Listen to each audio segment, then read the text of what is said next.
तुम न होते तो काली दाल के मजे ना होते, जूस की दुकान पे संतरे सजे ना होते, माँ के हाथ की रोटी उसका प्यार ना होता, रोज सुबह का व्यापार ना होता, लंच टाइम की शान तुमसे ही, महफिल में पान तुमसे ही, तुम ना होते तो शुभ आरंभ ना होता, पहली नजर में पहला प्यार कैसे होता, मीठा ना होता तो बचपन कुछ खास ना होता, दूध में केसर ना होता तो चिंटू पास ना होता,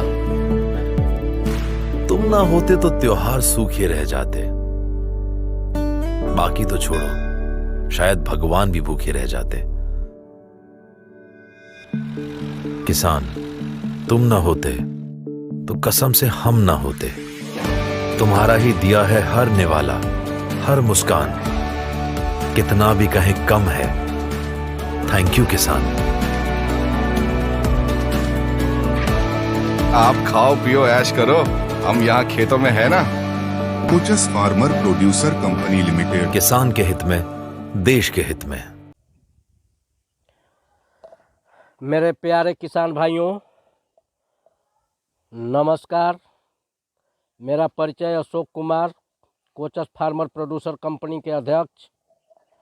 मैं अपने कंपनी के तरफ से स्ट्रॉबेरी की खेती करने वाले सभी किसान भाइयों का हार्दिक अभिनंदन करता हूं, स्वागत करता हूं। मैं थोड़ा सा जानकारी स्ट्रॉबेरी के खेती पर दे देता हूं कि स्ट्रॉबेरी की खेती कब और कैसे किया जाएगा तो अच्छा बेनिफिट मिलेगा। तो स्ट्रॉबेरी हमने गत साल लगाया था, बहुत बढ़िया मुनाफा हुआ, इसलिए हम किसानों को सलाह देंगे कि आप लोग भी कीजिए और अधिक से अधिक मुनाफा कमाइए। क्योंकि आलू और प्याज रोपने से केवल काम नहीं चलेगा।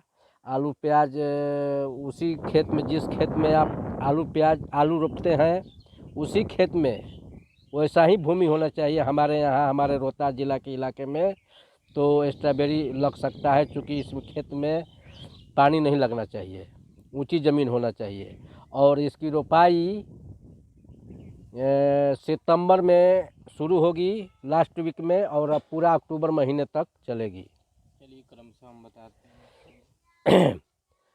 पौधा लगाने का जो सही समय है वो सितंबर के लास्ट वीक और 20 अक्टूबर तक आप पौधा लगा सकते हैं। इसके में बढ़िया बेनिफिट मिलता है। अब खेत की तैयारी कैसे करना है? खेत की तैयारी, अगर अभी आपका खेत खाली है तो उसको जुतवा दीजिए पूरा, उसमें की घास पुआल सब सूख जाए। जुताई करने के क्रम में उसमें वर्मी कंपोस्ट अगर आपके पास अवेलेबल है तो 75 टन प्रति हेक्टेयर के हिसाब से उसमें मिला करके जुताई कर दीजिए।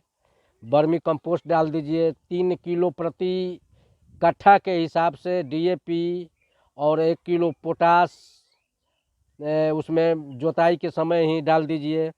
खेत जुताई कर लीजिए, छोड़ दीजिए उसको। इसके बाद बेड बनाने का जो समय आएगा, जब सितंबर महीने आएगा तो बेड बनाना होगा। तो बेड बनाने के क्रम में बेड कोई किसान 2 फीट का भी बनाता है, कोई किसान 3 फीट का भी बनाता है, जैसा कि आपको मोबाइल की स्क्रीन पर दिखाया जा रहा है। तो 2 फीट का जो बेड बनाएगा किसान, उसमें 2 लाइनिंग चलेगा, मतलब कि 2 कतार में पौधा की रोपाई होगी। पौधा से पौधा की दूरी 1 फीट होनी चाहिए और लाइन से लाइन की दूरी भी 1 फीट होनी चाहिए। तो रोपाई के पहले बेड बन गया। बेड बता दिए कि बेड की चौड़ाई 2 फीट और 3 फीट होनी चाहिए। जैसा आप सुविधा, जैसा आपको लगे वैसा बनाइए। इसके बाद बेड से बेड की दूरी लगभग 1.5 फीट होनी चाहिए। बीच में करहा जैसा होना चाहिए, नाला जैसा होना चाहिए, ताकि बारिश भी पड़े तो पानी निकल जाए, जैसा कि स्क्रीन पर आप देख रहे हैं। इसके बाद मल्चिंग विधि है। मल्चिंग विधि 2 तरह से किया जाता है। एक रोपाई से पहले किया जाता है, एक रोपाई के बाद किया जाता है। अब आपको जैसे सुविधा हो वैसे कीजिए। हम लोग तो रोपनी के बाद 15 दिन के बाद, जब पौधा स्टैंड कर गया था, पौधा जब लग गया था, तब हम लोगों ने मल्चिंग की थी। लेकिन ट्रेनिंग में बताया गया था कि पहले भी आप बेड बनाकर और उस पर मल्चिंग कर करके और 1 बाई 1 के दूरी पर छिद्र कर करके उसमें पौधा की रोपाई करनी होती है। उसके लिए हम लोग जितना बेड की लंबाई होती है उसके लिए एक धागा ले लेते हैं, रस्सी ले लेते हैं, उस पर 1-1 फीट का निशान लगा देते हैं और 2 आदमी खींच करके और उसको उस पर सिंबल जहाँ जहाँ रहता है उस पर गोला गोला काट करके और पुनः खुरपी से खुरपा करके और उसको पौधा लगाकर तुरंत सिंचाई कर देते हैं। इसके बाद अब समय आता है ड्रिप यदि आपको लगाना है तो पौधा बेड बना करके उस पर ड्रिप बिछा दिए, इसके बाद मल्चिंग कीजिए, अच्छा रहेगा। और एक बात और कि जब बेड बना दिए तो बेड पर कम से कम 1 इंच वर्मी कंपोस्ट या मुर्गी बीज सड़ा हुआ अगर उस पर बिछा दीजिए तो और अच्छा रहेगा। इसके बाद पौधा जब भी रोपना हो, पौधा की रोपाई 4 बजे संध्या होनी चाहिए, 4 बजे के बाद होनी चाहिए या 3 बजे के बाद होनी चाहिए तो अच्छा रहेगा, क्योंकि पौधा मरने की संभावना कम रहती है। और पौधा रोपाई के 10-15 दिन तक पौधा की देखभाल हमेशा करते रहना चाहिए। किस पौधा को कितना पानी की आवश्यकता है, पानी की आवश्यकता जैसे ही महसूस हो वैसे ही तुरंत पानी पौधे को देना चाहिए। अगर ड्रिप का व्यवस्था है तो ड्रिप के माध्यम से दीजिए, नहीं तो आप अपने से देना चाहते हैं टुल्लू पंप से तो टुल्लू पंप से दीजिए, या बाल्टी जग से देना चाहते हैं तो बाल्टी जग से दीजिए। ये जो आपको दिखाया गया है स्क्रीन पर, ये टपक विधि योजना है, इसी को ड्रिप कहा जाता है। इस पर पूरे प्रधानमंत्री की योजना है, बहुत महत्वाकांक्षी योजना है। इस पर 90% गवर्नमेंट का अनुदान है। कोई भी किसान बंधु किसी भी स्टेट का और किसी भी जिला का इसको लगवा सकता है, इसमें कोई रोक टोक नहीं है। अब सवाल है कि पौधा की रोपाई आपका हो गया तो पौधा जब 45 से 50 दिन जब ही इसका समय आता है, इसमें फूल दिखाई पड़ने लगता है, उजला उजला फूल दिखाई पड़ने लगता है, तो समझिए कि हमारा पौधा अब परिपक्व होने लगा। अब मतलब कि कुछ इसमें फूल आएगा, थोड़ा बहुत पहले धीरे धीरे आएगा। इसके बाद जैसे ही थोड़ा थोड़ा गर्मी बढ़ती जाएगी पौधा ज़्यादा देने लगेगा। तो इस समय कुछ माइक्रो न्यूट्रिएंट की ज़्यादा आवश्यकता होती है। उस समय हम लोग उसमें 18-18, 19-19, 18-18 या अन्य कोई जो भी माइक्रो न्यूट्रिएंट्स हो उसको ड्रिप के माध्यम से दें या टुल्लू पंप के माध्यम से देना चाहिए तो अच्छा पैदावार मिलेगा। फल जब तैयार हो जाए, पूरा पक जाए, यदि आपको फल तोड़ने के लिए में आपको सावधानी बरतनी है कि फल तोड़ते समय पौधा को क्षति किसी प्रकार से नहीं होना चाहिए, नहीं तो पैदावार कम हो जाएगा। इसलिए फल तोड़ते समय ध्यान से फल तोड़ना चाहिए कि पौधे को हानि न हो। और फल को तोड़ने के बाद आप प्रोसेसिंग कीजिए उसको, और प्रोसेसिंग कर करके तब उसको पैकिंग कीजिए, और पैकिंग के बाद उसको मार्केट भेजिए। अब ध्यान ये रहे कि आपको मार्केट में कहाँ भेजना है। मार्केट में अगर ज़्यादा दूर भेजना है तो फल को पूरा पका हुआ नहीं होना चाहिए, अधकचरा फल होना चाहिए। जैसे मान लीजिए कलकत्ता आपको भेजना है तो कलकत्ता भेजने के लिए फल आपको आधा पका हुआ होना चाहिए, पूरा लाल फल नहीं होना चाहिए, नहीं तो जाने में वो खराब हो सकता है। इसलिए जैसा आपको लोकल मार्केट में भेजना है तो पका हुआ फल आप तोड़ सकते हैं। अब इसके बाद फल को तोड़िए, पैकिंग कीजिए। पैकिंग करने का 2-3 साइज है, 250 ग्राम, 200 ग्राम और 500 ग्राम। आपको जैसा मार्केट में डिमांड मिले तो वैसे ही उसी के अनुसार आप पैकिंग करें और मार्केटिंग करें। पैकिंग के भी नियम है कि पैकिंग में बॉक्स में फल ऐसे रखना है कि आपको केवल फल दिखाई दे, उसका डंठल दिखाई न दे। फल जो लाल वाला भाग है वहीं ज़्यादा दिखाई देना चाहिए। डंठल जो जिसका तोड़ा हुआ वो दिखाई नहीं देना चाहिए, जहाँ तक माने संभव हो।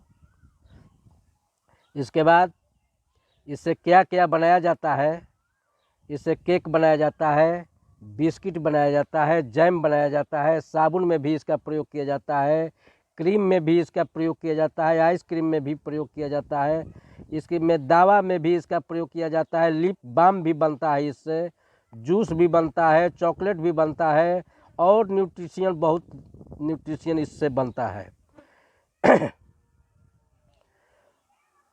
इनका रेट विभिन्न मार्केट में विभिन्न प्रकार का होता है।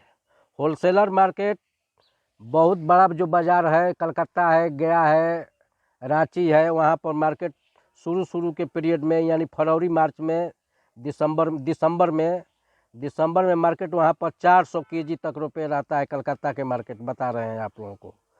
और जैसे ही समय बढ़ता जाता है यानी फरवरी मार्च आने लगता है, रेट में थोड़ा गिरावट होने लगती है, क्योंकि पैदावार ज़्यादा होने लगता है उस समय। और इसमें थोड़ा सा जानकारी आप लोगों को दे देते हैं कि 1 एकड़ में हमारे यहाँ 1 एकड़ में 32 कट्ठा होता है और 1 कट्ठा में 3.03 डिसमिल होता है। तो उसके हिसाब से हम कट्ठा के हिसाब से लेकर चलते हैं आपको कि 1 कट्ठा में कम से कम 700 प्लांट लगते हैं। और 1 कट्ठा में 700 प्लांट लगाए और एक प्लांट का कीमत 10 रुपया मानकर चलिए मोटा मोटी, तो आपका 7,000 रुपया हो गया।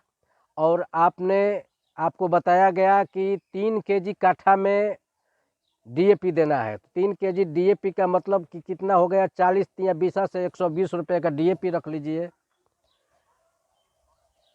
और गोबर की सड़ी हुई खाद का थोड़ा मोड़ा उसका भी रख लीजिए, माने माइक्रो न्यूट्रिएंट्स लेकर के और 7,000 मूल पौधा का रुपया लेकर कुल मिला करके 3,000 रुपया और रख लीजिए। 10,000 रुपया आपका माने पौधा तैयार करने, फल तैयार करते समय आपका 10,000 रुपया लग चुका। अब सवाल है कि आपको प्रॉफिट कितना हो रहा है ये देखना है, चूँकि प्रॉफिट नहीं होगा तो कोई खेती नहीं करेगा। तो आपने 700 पौधा लगाया है, उसमें हम मान कर चलते हैं 100 पौधा आपका डैमेज कर गया तो मान लीजिए 600 पौधा बचा। एक पौधा का एथी है, क्षमता है 600 ग्राम से अधिक फल देने का। तो अगर 600 ग्राम भी आपका एक पौधा फल दिया और 600 पौधा बचा है तो 3 क्विंटल 60 केजी आपका फल हुआ। 60 केजी उसमें अंडर साइज निकाल दीजिए, कोई छोटा हो गया, कोई कटा पटा हो गया, तो उसको 60 केजी निकाल दीजिए। 3 क्विंटल आपका शुद्ध बढ़िया स्ट्रॉबेरी का फल बचा। उसको मार्केट में 200 रुपया, हम अधिक नहीं कर रहे हैं, 200 रुपये किलो आपका बिका, तो 60,000 रुपया का हुआ। 60,000 रुपये पे अपना कॉस्ट आप 10,000 रुपया या 15,000 रुपया निकाल लीजिए। अब देखिए कितना आपको बेनिफिट हो रहा है और कौन सा आप खेती कीजिएगा कि आपको इतना बेनिफिट होगा। इसलिए हम तमाम किसान भाइयों से निवेदन करेंगे कि आप लोग भी कम से कम 1 कट्ठा 2 कट्ठा खेती कीजिए और स्ट्रॉबेरी से अधिक लाभ उठाइए। और जहाँ तक पौधा का सवाल है तो पौधा जिस किसान भाई को लेना है, हमारे यहाँ पौधा उपलब्ध है। स्क्रीन पर मेरा मोबाइल नंबर चल रहा है या मोबाइल नंबर नोट कर भी सकते हैं। मेरा मोबाइल नंबर है 88,098 45,089 या एक नंबर और है 85 44 66 73 66। ये दोनों नंबर मेरा ही है।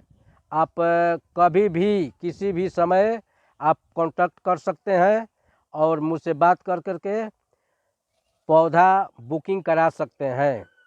और जहाँ तक सवाल है कि इससे संबंधित स्ट्रॉबेरी से संबंधित हमारे पास जो भी आइटम मिलेगा उसमें है स्ट्रॉबेरी बॉक्स 250 ग्राम और 200 ग्राम और 500 ग्राम, और इसके बाद स्ट्रॉबेरी प्लांट और उर्वरक फर्टिलाइज़र भी हमारे यहाँ बहुत रियायती दर पर आपको मिलेगा।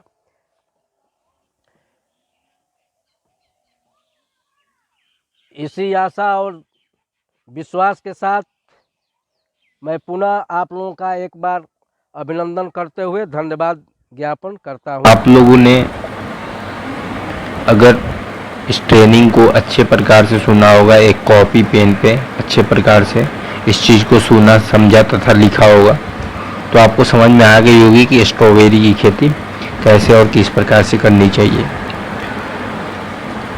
पहली बात ये तो हो गई। दूसरी बात कि अगर कोई भी किसान भाई है, मान लीजिए पहली बार खेती करना चाह रहा है ना, देखने के लिए कि कैसा उत्पादन होता है या क्या चीज़ है ना, मार्केट में रेट क्या है, ये सब खेती करने के बाद ही पता चलता है ना। तो पता चलता है अगर छोटे पैमाने पर आप खेती करते हैं, मान लीजिए 1-1.5 हज़ार रुपये पौधा आप लगाते हैं, तो आपको एक रेंज पता चल जाता है कि हमको फायदा इसमें कितना हो रहा है, मतलब सही है कि नहीं। फिर अगले बार से आप बड़े पैमाने पे करते हैं। तो मेरे प्यारे किसान भाइयों, अगर आप छोटे पैमाने पे भी 1-1.5 हज़ार पौधा लेना चाहते हैं, तो आप गांव के या अपने शहर के कम से कम 5 या 10 किसान भाइयों को एकत्रित कीजिए और उनको बताइए इस बारे में, उनको हमारी प्रशिक्षण वीडियो दिखाइए और उनको बताइए कि आप भी खेती करें। ताकि देखिए 1-1 हज़ार अगर 10 किसान भाई हैं, अगर 1 हज़ार आप लेते हैं, 1 हज़ार वो 10-15 हज़ार पौधा अगर एक जगह पे जाएगी, तो आपको ट्रांसपोर्टेशन कॉस्ट भी कम पड़ेगा, है ना। जिससे क्या होगा, सारे किसान भाइयों को कम से कम दाम में पौधा आपके यहाँ पहुँच जाएगा, है ना। ट्रांसपोर्टेशन का पौधे की कीमत तो 8 रुपये है और हम आपको ट्रांसपोर्टेशन चार्ज अलग से है, तो ट्रांसपोर्टेशन चार्ज कम से कम में हो जाएगा। तो आप लोग एक संगठन होके खेती कीजिए, है ना। अगर 10 लोग खेती करते हैं तो मान लीजिए 10-15 हज़ार पौधा गया, 1-1 हज़ार कम से कम, एक किसान भाई 1-1 हज़ार कीजिए। अब नए किसान भाई हैं तो तीसरी चीज़ उनके लिए, हर चीज़ एक चीज़ की जानकारी आपको व्हाट्सएप के माध्यम से या डायरेक्ट कॉलिंग के माध्यम से आप डायरेक्टर सर से हमारे बात कर सकते हैं। पौधे सूख रहा है, पौधे की पत्तियां सूख रही हैं, झड़ रही हैं, इसमें कौन सी दवाई देंगे, कौन सी दवा लाभदायक है, न्यूट्रिशन पौधे की जो ग्रोथ है उसको बढ़ाने के लिए, पौधे की फ्रूटिंग ज़्यादा लाने के लिए कौन सी दवाई, हर एक चीज़ की जानकारी हमारी कंपनी के माध्यम से आपको प्रोवाइड की जाएगी। ऐसा नहीं है कि मतलब कि हम लोग जुड़ गए हैं तो आपसे पौधे दिए आपको, काम मेरा, आपका काम ख़त्म, नहीं। हमारा ये मकसद नहीं है। हमारी कंपनी की मकसद ये है कि हमारा company at the country level आप सभी को कम से कम दामों में ज़्यादा से ज़्यादा मुनाफा कमाए। हमारी एक गवर्नमेंट पॉलिसी कंपनी है ना। आप गूगल पे कहीं भी आप सर्च मार के देख लीजिए, है ना। एक बहुत ही आदरणीय प्रधानमंत्री द्वारा बनाया गया FPO का संगठन है ना, जो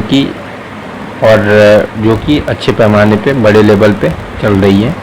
तो इसमें कोई संदेह वाली बात नहीं है। हाँ, तीसरी बात ये रही कि जिन किसान भाइयों को प्लांट का ऑर्डर देना है ना, जिन किसान भाइयों को पौधे का ऑर्डर देना है, वो पौधे का ऑर्डर हमें दे सकते हैं। स्क्रीन पे आपको मोबाइल नंबर दिखाई दे रहा है, उस पर आप कॉल करके आप हमें पर्सनली ऑर्डर दे सकते हैं। और इसके लिए हाफ पेमेंट अभी करना ज़रूरी है। और हाफ पेमेंट इसलिए करना ज़रूरी है क्योंकि हम अगले बंदे को बोलेंगे कि इतना पौधा चाहिए, वो तैयार करके रखेगा, तो वो हमसे भी पेमेंट लेगा ना। तो हम उसको एक नर्सरी तैयार करवा रहे हैं आप लोगों के लिए। तो वो नर्सरी आप लोगों के लिए तैयार करेगा, तो हम उसको पेमेंट वो करेंगे। जिससे क्या होगा, वो आपको तैयार करके रखेगा। फिर जब पौधा लेने जाएंगे, और दूसरी चीज़ इसमें ये है कि आप अभी पेमेंट कर देंगे तो आप, हमको भी संदेह नहीं रहेगा कि आप पौधे नहीं लेंगे। क्योंकि क्या हुआ है पिछले बार की, बहुत किसान भाई कह दिए कि नहीं लेंगे, और हमने पैसा उनसे नहीं लिया अपना ही समझ के, और वो फिर बाद में मुकर गए। हमारा पौधा करीबन 15-20 हज़ार बर्बाद हुआ। तो इसलिए पहले हाफ पेमेंट करके और उसके बाद आप लोग खेती कीजिए। हर एक जानकारी कंपनी से दी जाएगी। ये नहीं है कि आप पौधे लगा लिए बस छुट्टी हमारी आपकी बीच में ख़त्म। तीसरी चीज़ पांचवी चीज़ ये है कि हमारी कंपनी आपको पौधे से लेके फर्टिलाइज़र बॉक्स, और यही नहीं, अगर आप रोहतास ज़िला के किसान हैं, बिहार के रोहतास ज़िला के, तो आपको एक अनुदान भी प्रोवाइड करवाएगा। 10,000 के लमसम में अनुदान भी प्रोवाइड किए। और अदर स्टेट के हैं तो उनके लिए हम लिंक बता देंगे, जो कि राष्ट्रीय लेवल पे क्या है कि आप फॉर्म भरिए, हो सकता है स्ट्रॉबेरी का अनुदान आपको मिल जाए। छठी चीज़ ये है कि हमारी कंपनी आपको स्ट्रॉबेरी बॉक्स, फर्टिलाइज़र और आपको प्लांट एक बहुत ही कम दाम पे, सस्ते दामों पर उपलब्ध कराएगा। इसमें कोई दिक्कत वाली बात नहीं है और हमारी कंपनी के साथ जुड़े रहिए। हम आशा करते हैं कि आपको ये वीडियो अच्छा लगा होगा। अगर अच्छा लगा है तो आप कम से कम 10 किसान भाइयों को शेयर ज़रूर करें और उनको भी बताएं इस बारे में, हमारी कंपनी के बारे में, और खेती करवाएं।